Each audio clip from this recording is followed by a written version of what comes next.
नमस्कार प्यारे बच्चों, मैं अमित स्वागत करता हूं आपका अपने YouTube channel knowledge with Amit में। तो बच्चों, आज हम स्टार्ट कर रहे हैं क्लास 10th की कॉमर्स की क्लास। और आज इसके अंदर हम लोग देखेंगे पहला चैप्टर जिसका नाम है अंतिम खाते। ठीक है, क्लास 10th की अपनी ये पहली क्लास होगी जिसका नाम है, चैप्टर का नाम है अंतिम खाते। इंग्लिश में बोलेंगे इसे फाइनल अकाउंट। क्या कहेंगे?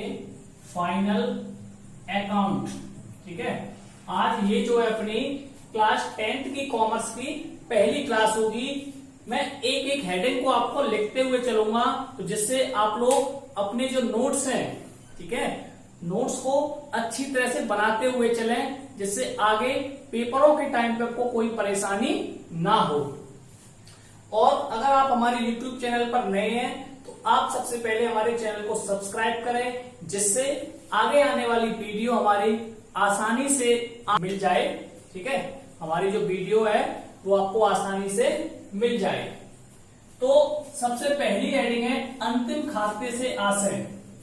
ठीक है, सबसे पहला चैप्टर का नाम है अंतिम खाते। तो पहली जो हेडिंग है वो है अंतिम खाते से आशय, यानी कि अंतिम खाता क्या होता है। तो सुनिए, व्यापार की लाभ हानि, कि हम जो कोई भी व्यापार कर रहे हैं, ठीक है, हम कोई भी व्यापार कर रहे हैं तो उसके अंदर जो लाभ हानि, तो व्यापार करेंगे तो हमें दो ही चीजें होगी, या तो हमें फायदा होगा या फिर हमें घाटा होगा, या हमें प्रॉफिट होगा या फिर हमें लॉस होगा। तो व्यापार की लाभ हानि एवं आर्थिक स्थिति। आर्थिक स्थिति का मतलब है कि फाइनेंशियल कंडीशन। ठीक है, कि हमारी आर्थिक स्थिति कैसी है व्यापार की। तो व्यापार की लाभ हानि एवं आर्थिक स्थिति ज्ञात करने के उद्देश्य से, क्या कह रहा है कि व्यापार की लाभ हानि एवं आर्थिक स्थिति ज्ञात करने के उद्देश्य से तैयार किए गए खाते।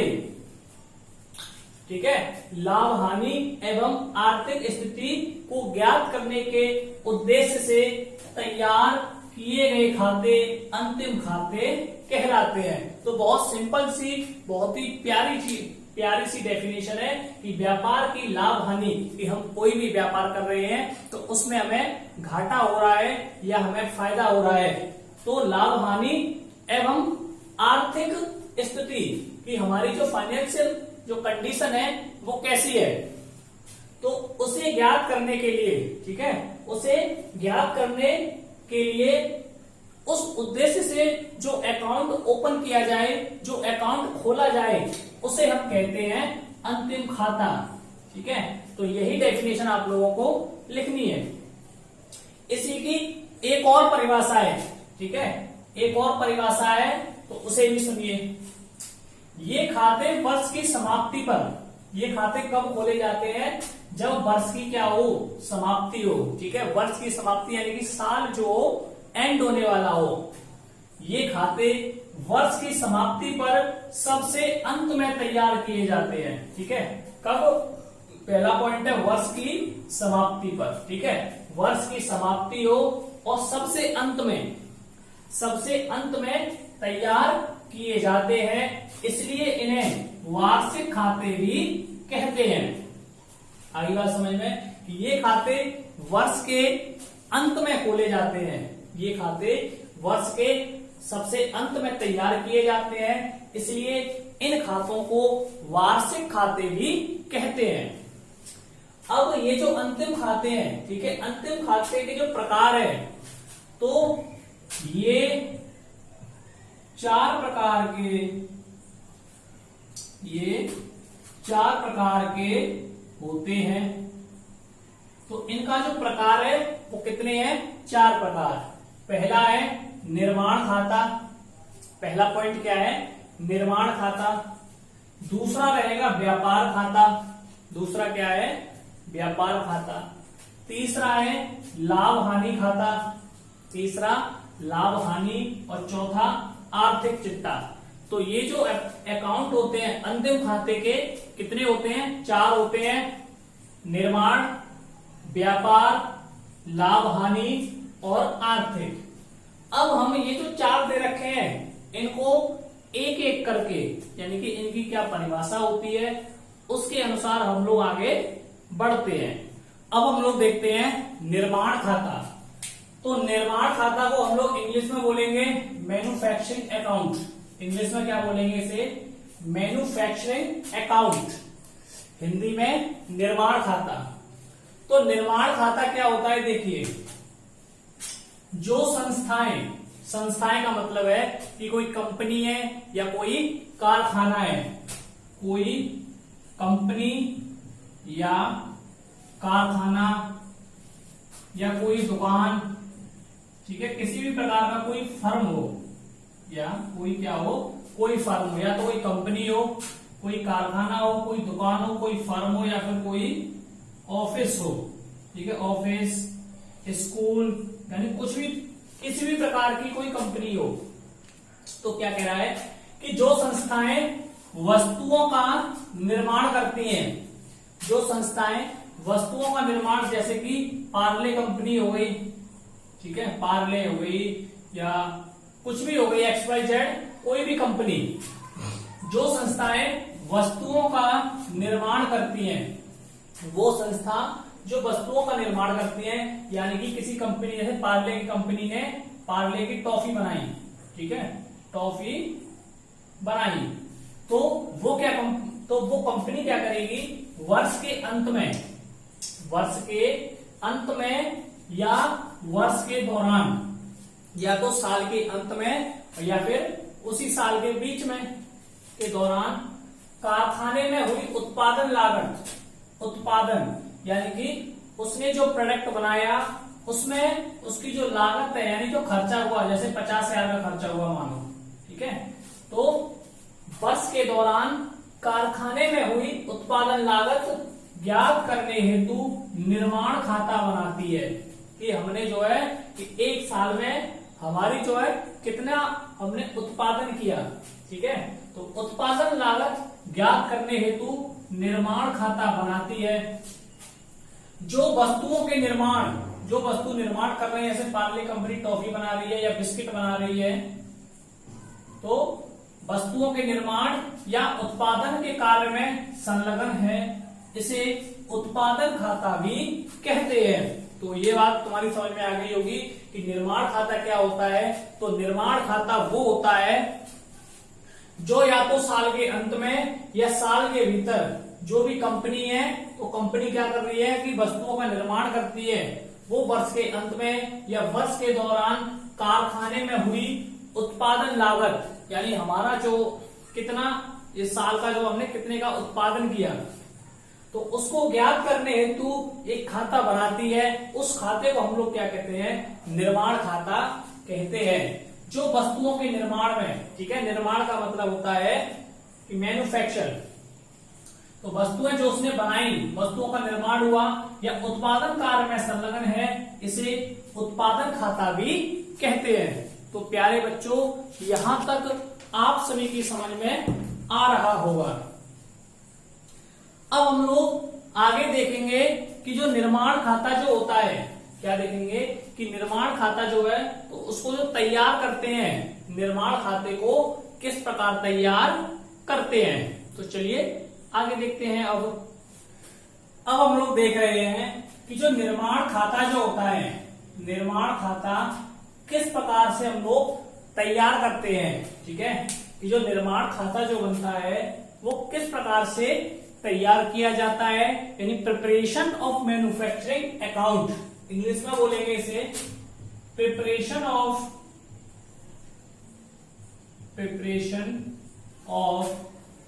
Manufacturing account. चलिए, तो निर्माण खाता तैयार करने का तो पहला जो पॉइंट है कि सबसे पहले लिखेंगे खाते का शीर्षक। शीर्षक मतलब कि जो टाइटल जो होता है, ठीक है, टाइटल ऑफ अकाउंट। जैसे आप लोग ये जो चैप्टर पढ़ रहे हैं, तो इस चैप्टर का टाइटल क्या है कि अंतिम खाते, ठीक है, चैप्टर का जो नाम है उसी को हम लोग टाइटल कहते हैं। तो टाइटल क्या है? अंतिम खाते, यानी कि फाइनल अकाउंट। तो उसी प्रकार हम जो निर्माण खाता तैयार कर रहे हैं, तो सबसे पहले खाते का क्या लेंगे, खाते का शीर्षक लेंगे, यानी कि अकाउंट का क्या लेंगे हम लोग, टाइटल लेंगे।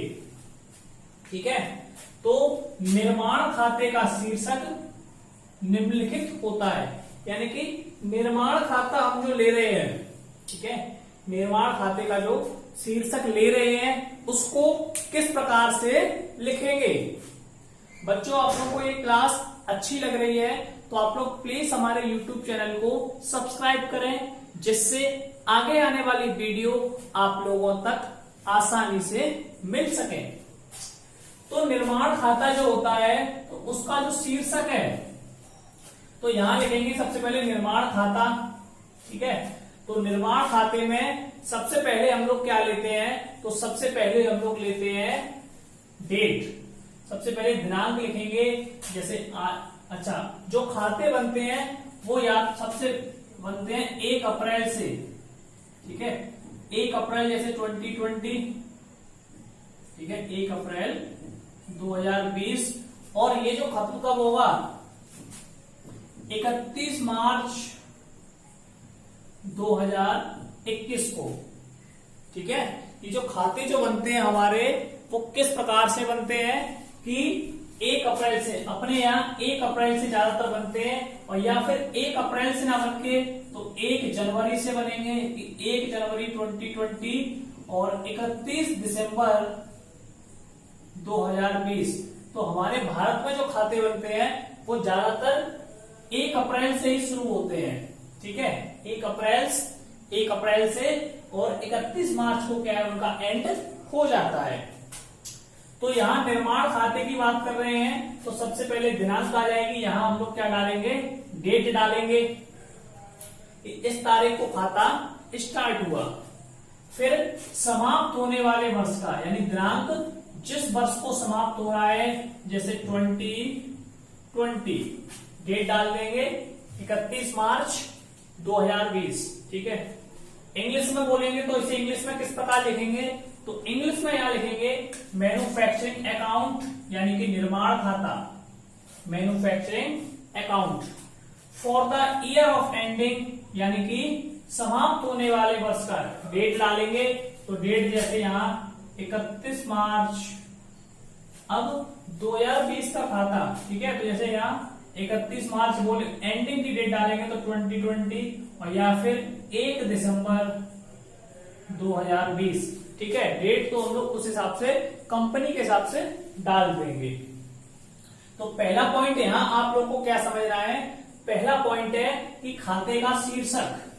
ठीक है, यानी खाते का टाइटल, और टाइटल के बाद यहां पे क्या करना है आप लोगों को, डेट डालनी है कि हमारा जो खाता है वो किस तारीख का है। तो यहां तक बच्चों आप लोगों की समझ में आ रहा होगा। अगला पॉइंट है पक्ष।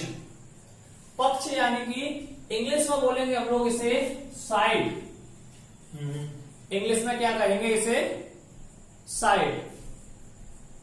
तो पक्ष क्या होता है, सुनिए, निर्माण खाते में, यानी कि जो निर्माण खाता है तो निर्माण खाते में 2 पक्ष होते हैं।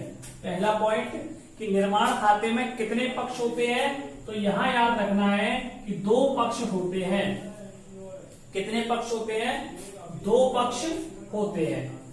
बाईं ओर का, बाईं ओर यानी कि बाईं ओर का मतलब है लेफ्ट हैंड साइड। ठीक है, यानी कि बाईं ओर का जो पक्ष होता है उसे बोलते हैं ऋणी, और इंग्लिश में बोलेंगे उसे डेबिट। बाईं ओर का पक्ष क्या होगा, ऋणी होगा, इंग्लिश में बोलेंगे इसे डेबिट। तो निर्माण खाते में 2 पक्ष होते हैं, बाईं ओर का होता है जिसे ऋणी पक्ष, ठीक है, तथा दाईं ओर का धनी पक्ष जिसे क्रेडिट कहते हैं। ठीक है, तो 2 पक्ष होते हैं। पहला जो पक्ष होता है निर्माण खाते में 2 पक्ष होते हैं। बाईं ओर का पक्ष हमारा क्या कहलाता है, ऋणी कहलाता है, इंग्लिश में इसे डेबिट कहते हैं। और दाईं ओर का जो पक्ष है, दाईं ओर का पक्ष धनी पक्ष कहलाता है, जिसे इंग्लिश में क्रेडिट कहते हैं। अब बच्चों हम लोग आगे देख रहे हैं और आगे हमारी जो हेडिंग है वो है खाते का प्रारूप, कि खाते का जो प्रारूप है, खाते का जो प्रारूप है वो किस प्रकार से लिखा जाता है। तो खाते का प्रारूप देखिए, निर्माण खाते में मदों को क्रमानुसार लिखा जाता है। निर्माण खाते में क्या कह रहा है, मदों को क्रमानुसार लिखा जाता है, यानी कि क्रम से हम लोग लिखते हुए आएंगे जो भी हम लोग लेन देन कर रहे हैं। आई बात समझ में। तो निर्माण खाते में मदों को क्रमानुसार लिखा जाता है। फिर आगे है कि जो ऋणी जो होता है यानी डेबिट, डेबिट पक्ष में कच्चा माल, ठीक है, डेबिट में हम लोग क्या लिखते हैं, कच्चा माल। यहां आप लोगों को ध्यान से समझना है कि डेबिट में हम लोग क्या लिखेंगे, कच्चा माल, अर्ध निर्मित माल। अर्ध माने होता है आधा, निर्मित यानी कि जो माल आधा बना हुआ हो, ठीक है। तो डेबिट में हम लोग क्या लिखते हैं, कच्चा माल, अर्ध निर्मित माल तथा तैयार माल का रहतिया लिखा जाता है, कि जो माल तैयार है, ठीक है। और रहतिया का मतलब होता है कि रॉ मटेरियल, रहतिया को इंग्लिश में हम लोग बोलते हैं रॉ मटेरियल, ठीक है। हमारे पास जो रॉ मटेरियल है, ठीक है। तो सबसे पहला पॉइंट देखिए, खाते का प्रारंभ में क्या लिखना है कि निर्माण खाते में मदों को क्रमानुसार लिखते हैं, यानी कि जो भी हम लोग शीट तैयार कर रहे हैं, बैलेंस शीट, तो उसके अंतर्गत सबसे पहले कच्चा माल आएगा। वो किस में आएगा, डेबिट में आएगा। यानी डेबिट हमारा किधर होता है, लेफ्ट हैंड साइड में होता है, बाईं ओर में होता है। तो बाईं ओर हमें क्या लिखना है, तो बाईं ओर हम लोग क्या लिखेंगे, कच्चा माल, अर्धनिर्मित माल तथा तैयार माल का रहतिया लिखा जाता है। तत्पश्चात यानी उसके बाद, उससे संबंधित, तत्पश्चात उससे संबंधित क्रय लिखे जाते हैं, यानी कि हमारे डेबिट, और डेबिट के बाद हम लोग क्या लिखेंगे, क्रय लिखेंगे, यानी कि जो भी चीज हमने खरीदी। कारखानों में होने वाले, क्या कह रहा है, कारखानों में होने वाले अर्थात माल के उत्पादन, कि कारखाने के अंदर जो भी माल का उत्पादन हुआ, जो भी माल क्या हुआ, प्रोड्यूस हुआ, तो माल के उत्पादन से ऋणी, ऋणी यानी कि डेबिट पक्ष में किया जाता है। यानी कि कारखाने ने जिस भी माल का उत्पादन किया, जिस भी चीज का वो कारखाना है जो मटेरियल बना रहा है, तो उस मटेरियल को, यानी कि उस उत्पाद को, ठीक है, उस प्रोडक्ट को हम लोग कहां लिखेंगे, ऋणी पक्ष में लिखते हैं, या ऋणी पक्ष में उसका किया जाता है। अब हम लोग देख रहे हैं इससे आगे, तो अब इससे आगे आप लोगों को कहां लिखना है, ऊपर लिखना है। तो मैं थोड़ा साफ कर देता हूं, इसको जगह बना देता हूं।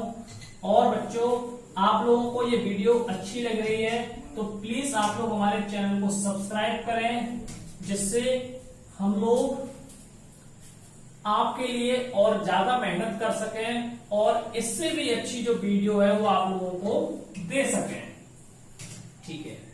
अब उसके बाद आगे देख रहे हैं, तो आगे हम लोग क्या लिखेंगे कि इस खाते के धनी पक्ष में, इस खाते के धनी पक्ष में, यानी कि ये जो खाता है तो इसके धनी पक्ष में, तो धनी पक्ष में अंतिम रहतिया का लेखा किया जाता है।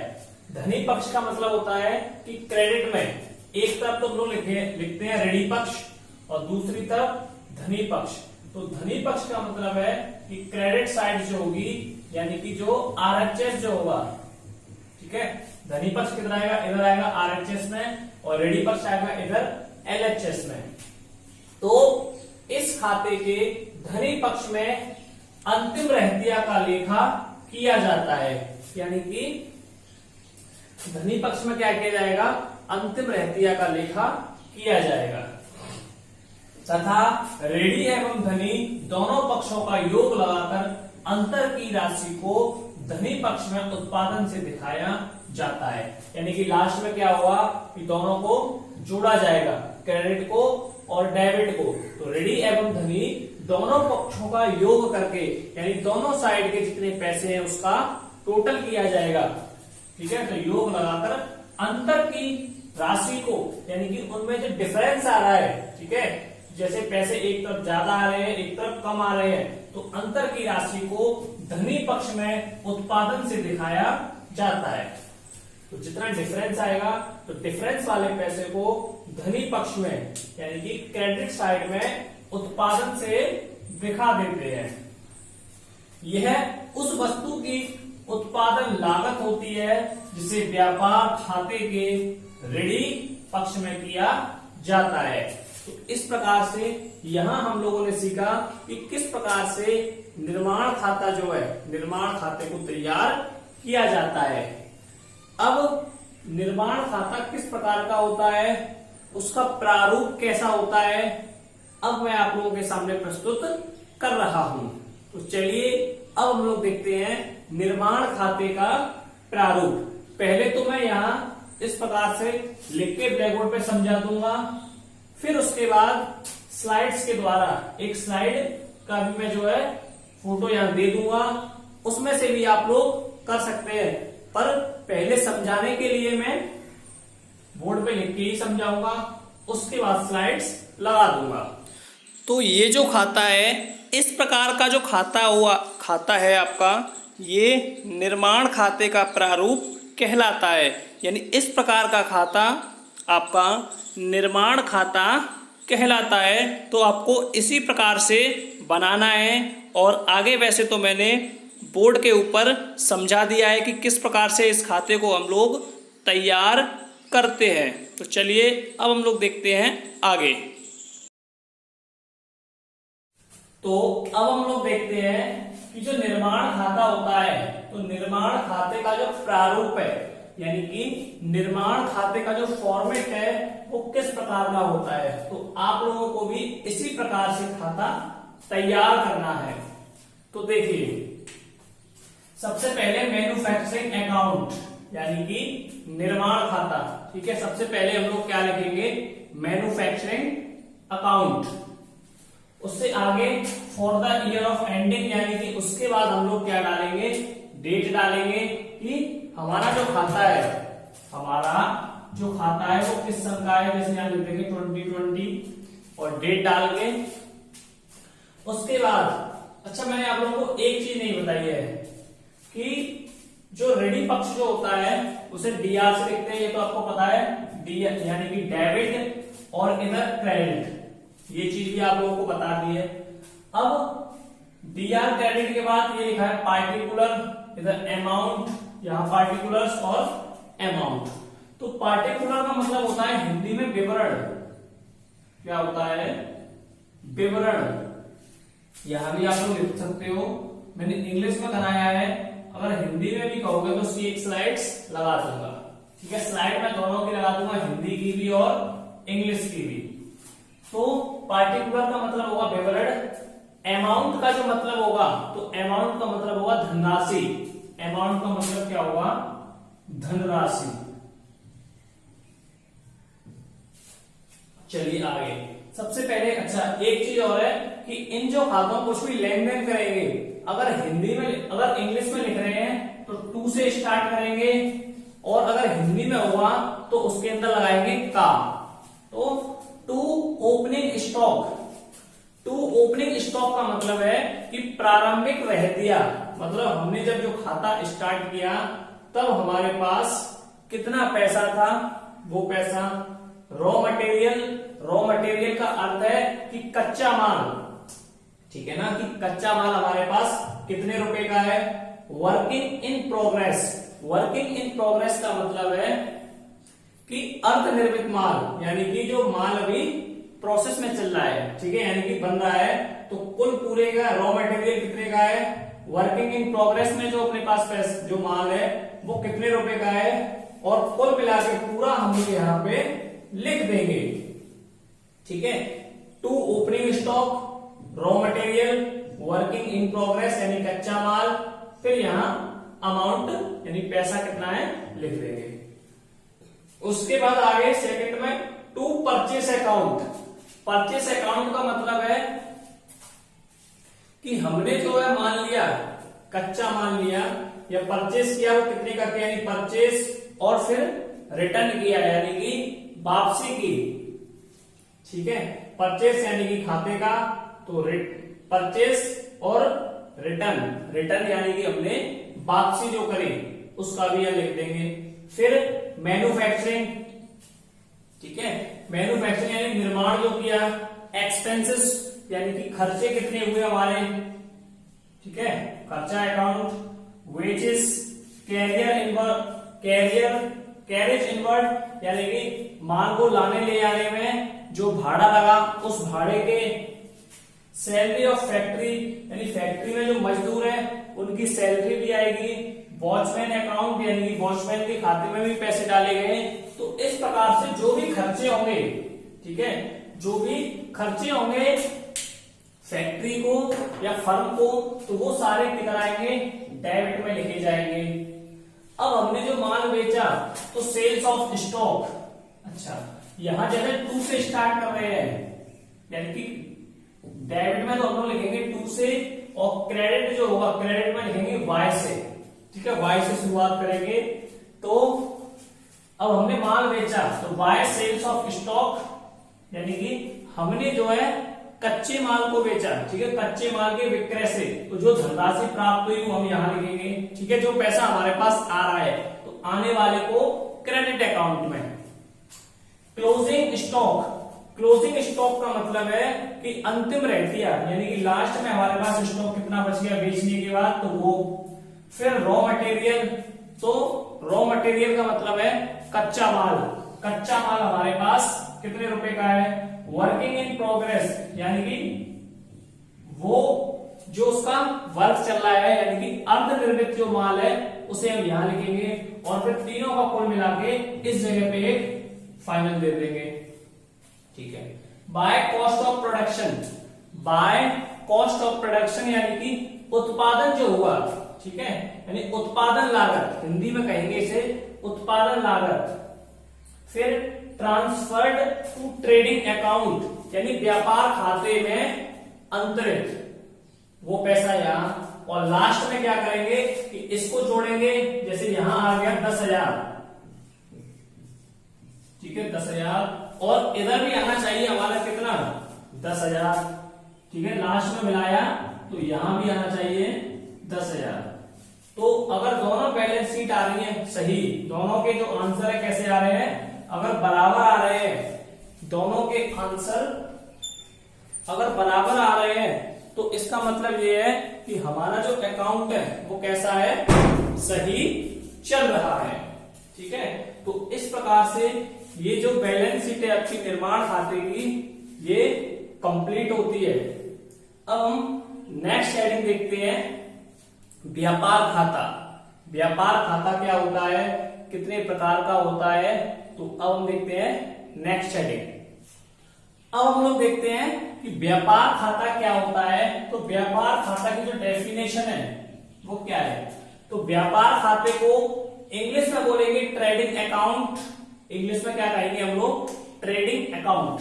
तो सुनिए, किसी निश्चित अवधि में, निश्चित अवधि का मतलब है कि समय जो हो कैसा हो, फिक्स हो। ठीक है, 1 साल के लिए, 2 साल के लिए, मतलब निश्चित अवधि में माल के क्रय विक्रय। ठीक है, एक निश्चित समय हो हमारे पास, यानी 1 साल में हमारे पास कितने माल का क्रय हुआ, कितना विक्रय हुआ। क्रय का मतलब है हमने कितना खरीदा, और विक्रय का मतलब है हमने कितना माल बेचा। ठीक है, किसी निश्चित अवधि में माल के क्रय विक्रय, माल का मतलब है कि जो भी सामान वो फैक्ट्री बना रही है तो उसने कितने का खरीदा और कितने का बेचा। तो क्रय विक्रय से हुए सकल लाभ। अब हमने जब माल बेचा, या तो हमें लाभ होगा, या तो हमें फायदा होगा, या फिर हमें हानि होगी। ठीक है, तो निश्चित अवधि में माल के क्रय विक्रय से हुए सकल, सकल का मतलब है सारा, ठीक है, सारा लाभ या हानि को ज्ञात करने के लिए तैयार किए जाने वाला खाता व्यापार खाता कहलाता है। ठीक है, आगे बात समझ में। तो क्या कह रहा है कि किसी निश्चित अवधि में माल के क्रय विक्रय से हुए सकल लाभ, यानी जो भी माल हमने बनाया उससे हमें फायदा हुआ या घाटा हुआ, तो उसको ज्ञात करने के लिए, ठीक है, व्यापार से जो भी हमें प्रॉफिट हुआ या जो भी हमें लॉस हुआ उसे ज्ञात करने के लिए जो खाता तैयार किया जाता है, उस खाते को हम लोग क्या कहते हैं, तो उस खाते को हम लोग व्यापार खाता कहते हैं। तो बच्चों ये भी जो हेडिंग है आप लोगों की समझ में आ रही होगी। और अगर ये वीडियो आपको थोड़ी बहुत भी हेल्पफुल लग रही है अपने लिए, या अपने लिए थोड़ा ये लग रहा है कि हाँ सर हमें कुछ समझ में आ रहा है, तो प्लीज इस वीडियो को जरूर लाइक करें। अच्छा, अब व्यापार खाते के बारे में एक वॉटली बॉय के अनुसार, ठीक है, वॉटली बॉय ने जो डेफिनेशन दी है, वो डेफिनेशन उन्होंने व्यापार खाते के बारे में क्या कही है, तो सुनिए। व्यापार खाता वह खाता है, इन्होंने क्या कहा है कि व्यापार खाता वह खाता है जो माल के क्रय विक्रय का आर्थिक परिमाण दर्शाता है। इन्होंने कहा है कि जो माल है, यानी जो फैक्ट्री वो माल बना रही है, तो उससे क्रय किया और विक्रय, यानी कि खरीदा और बेचा। ठीक है, क्रय का मतलब खरीदना और विक्रय का मतलब बेचा। ठीक है, तो जो माल बना रही है कंपनी, उसकी क्रय विक्रय से हुई, पहले हम लोग कच्चा माल लेंगे, उसके बाद कुछ माल बनाएंगे। तो क्रय विक्रय का आर्थिक परिमाण दर्शाता है। आर्थिक का मतलब है उसकी फाइनेंशियल जो कंडीशन है कि हमें हानि हुई या लाभ हुआ, प्रॉफिट हुआ या लॉस हुआ, तो आर्थिक परिमाण दर्शाता है। इसमें केवल माल से, क्या कह रहा है, इसमें केवल माल से संबंधित व्यवहारों, माल से संबंधित व्यवहार मतलब माल खरीदने में कितना पैसा लगा और माल हमने बेचा वो कितने रुपए का बेचा, उन चीजों को ही या उन एक्सपेंसेस को ही लिखा जाता है। तथा कार्यालय व्यय, कार्यालय मतलब ऑफिस के अंदर जो भी खर्चे होते हैं, लाइट का या और मजदूरों का, तो वो सारे जो पैसे हैं वो इसके अंतर्गत नहीं लिखे जाते, उन्हें कार्यालय व्ययों को छोड़ दिया जाता है। तो ये परिभाषा है वॉटली बॉय के अनुसार व्यापार खाते के लिए। तो व्यापार खाता क्या होता है कि किसी निश्चित अवधि में माल के क्रय विक्रय से हुए लाभ हानि को दर्शाने वाला जो खाता तैयार किया जाता है, उस खाते को हम लोग व्यापार खाता कहते हैं। ठीक है, अब हम लोग देखते हैं कि जो व्यापार खाता होता है उसका जो प्रारूप है, क्या ये कहें कि व्यापार खाते को हम किस प्रकार से लिखते हैं, उसे देखते हैं।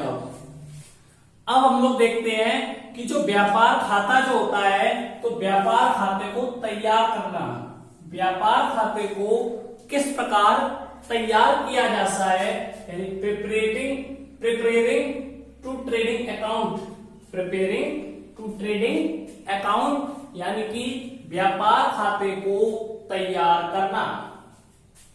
तो सबसे पहले हम लोग क्या लिखेंगे, तो सबसे पहले लिखेंगे खाते का शीर्षक, यानी कि टाइटल ऑफ अकाउंट। शीर्षक का मतलब होता है कि जैसे मैंने बताया था आपको कि आपके पाठ का नाम क्या है, यानी शीर्षक क्या है, अंतरिम खाते। तो इसी प्रकार खाते का शीर्षक लिखेंगे, यानी कि ये किस फर्म का है। ठीक है, तो आगे इसकी परिभाषा क्या होती है या इसको लिखने के लिए हमें क्या क्या पॉइंट ऑफ व्यू चाहिए। व्यापार खाता एक नाममात्र, नाममात्र का मतलब होता है अवास्तविक। कैसा, अवास्तविक मतलब वास्तव में वो कोई खाता, मतलब किसी नाम का खाता नहीं होता है, वो किसी फर्म के नाम का खाता होता है। जब तक बिजनेस चल रहा है, जब तक उस खाते का हम लोग यूज करते हैं, बिजनेस हमारा बंद हो जाता है तो खाता भी वो बंद हो जाता है। तो व्यापार खाता एक नाम मात्र खाता होता है। ठीक है, कैसा होता है?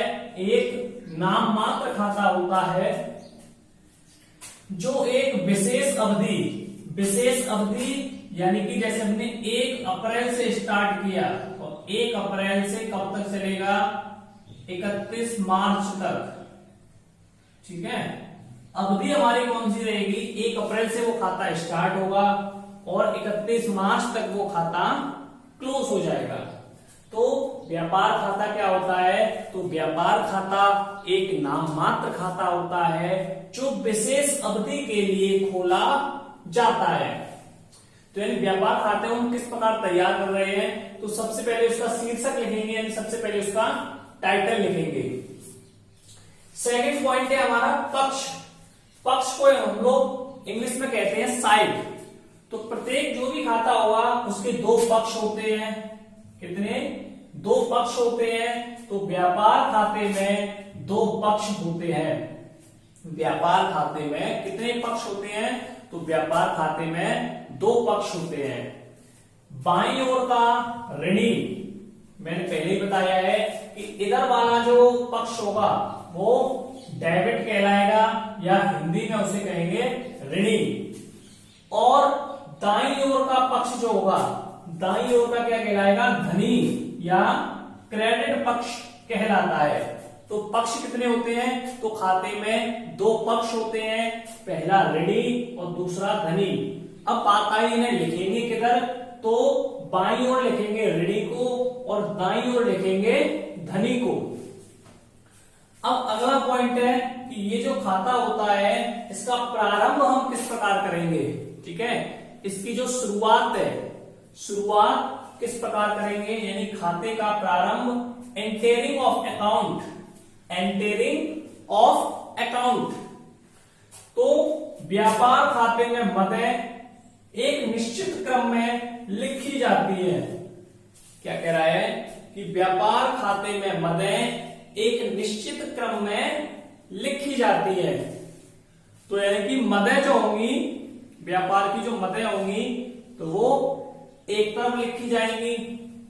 ठीक है, व्यापार खाते में मदें एक निश्चित क्रम में लिखी जाती है। एक क्रम से पहली, दूसरी, तीसरी, चौथी, पांचवी, यानी जो भी हमारे खर्चे हो रहे हैं, ठीक है, वो एक तरफ से लिख देंगे। जो भी खर्चे हुए, मदों का मतलब है एक्सपेंसेस या ये क्या है? खर्चे।